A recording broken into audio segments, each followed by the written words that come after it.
Hello athletes, এখানে একটা common mistake প্রায় আমরা সবসময় করে থাকি যে আমরা আমাদের এক্সারসাইজের যে ২ টা সেট আছে, এই ২ টার মাঝখানে আমরা কতটুকু রেস্ট নেব আর যেটা আমাদের প্রোগ্রেসটাকেও স্লো করতেছে। হতে পারে আপনি স্ট্রেংথেনিং করতেছেন বা হাইপারট্রফি ট্রেনিং করতেছেন।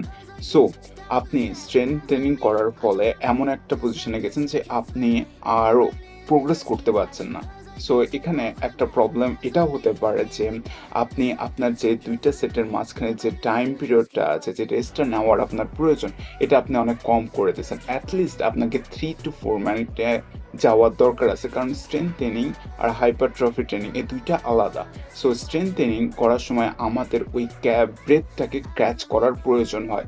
যে আমরা পরের সেটে ওই পরিমাণে এনার্জি যাতে আমরা পুশ করতে পারি। আমরা যাতে আমার এনার্জিটা আবার আমরা ব্যাক পেতে পারি। সো এই ব্যাক পাওয়ার যে টাইমটা এটা আপনাকে একটু বাড়ানোর প্রয়োজন আছে।